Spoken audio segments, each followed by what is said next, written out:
Shalom saudaraku dimanapun berada. Pagi hari ini sebelum mendengarkan Morning Blessing, saya mengundang setiap kita, mari datang merayakan Natal bersama-sama dengan kami, Home Community Church. Ini adalah Natal gereja kami yang pertama. Hari Minggu ini, tanggal 21 Desember jam 5 sore di Victory Center, di Center Point, lantai 2, di Bandar Utama. Tema Natal kita kali ini adalah Immanuel has come. Allah yang beserta dengan kita itu sudah datang. Sampai jumpa hari Minggu nanti dalam perayaan Natal. Tuhan Yesus memberkati setiap kita. Selamat mengikuti Morning Blessing. Halo Shalom semuanya, selamat pagi. Puji Tuhan, pagi hari ini kita berjumpa kembali dalam Morning Blessing di hari Jumat. Keluargaku dimanapun berada, dalam Lukas pasal yang kedua, ayat yang ke-8 sampai dengan ayat yang ke-20, di sana bercerita tentang orang-orang pertama yang menerima kabar tentang kelahiran Yesus. Siapa mereka? Ya, mereka adalah para gembala.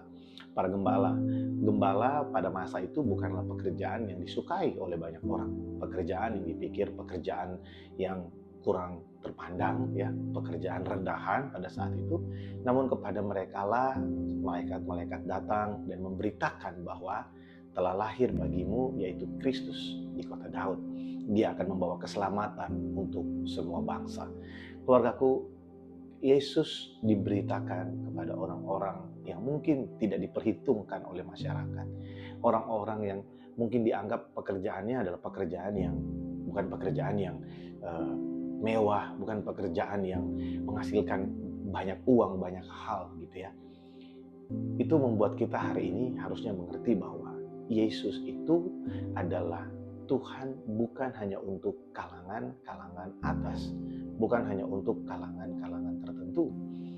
Dia juga adalah Tuhan yang memberikan kepada kita jalan keluar atas segala persoalan dan permasalahan kita, tidak memandang pekerjaan dan status sosial kita apa hari ini. Oleh sebab itu kesan eksklusivitas di dalam komunitas gereja, komunitas Kristen itu seharusnya ditinjau ulang, ya. Jangan kita menjadikan gereja dengan satu pandangan tertentu, dengan satu maksud dan tujuan untuk kalangan tertentu, sehingga ketika ada kalangan yang lain mau masuk, orang yang mungkin dari status sosial yang berbeda ingin masuk, sehingga mereka merasa sepertinya kurang diterima. Karena semua orang yang ada di dalam mungkin merasa, oh Yesus itu hanya untuk bagian orang seperti kami.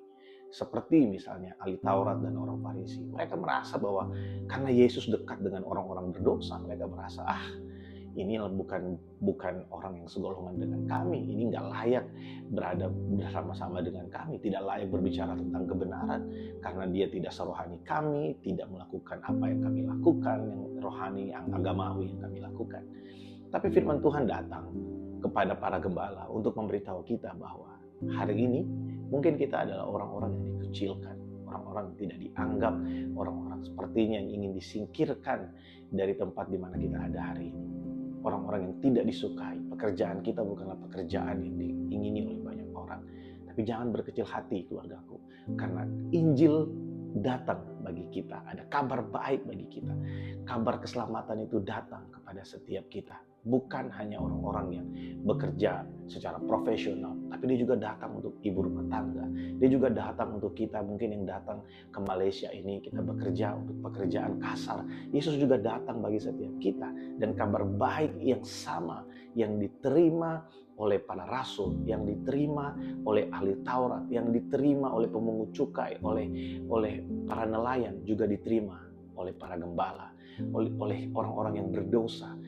Dan juga bagi setiap kita ada kabar baik bahwa Yesus telah lahir dan melalui dia keselamatan akan datang untuk semua bangsa. Nah, saya berdoa biarlah perenungan kita di sepanjang minggu ini memberikan kita kekuatan, memberikan kita sukacita bahwa Tuhan itu adalah Tuhan yang ajaib. Apa yang mustahil bagi manusia tentang keselamatan itu menjadi sesuatu yang mungkin bagi kita di dalam Yesus Kristus Tuhan. Ada satu ayat yang sangat baik sekali dalam Injil Lukas yang berkata, sebab bagi Allah tidak ada yang mustahil. Amin. Bagi Allah tidak ada yang mustahil. Selamat menikmati akhir pekan bagi setiap kita. Tuhan Yesus memberkati setiap kita di akhir pekan ini. Shalom.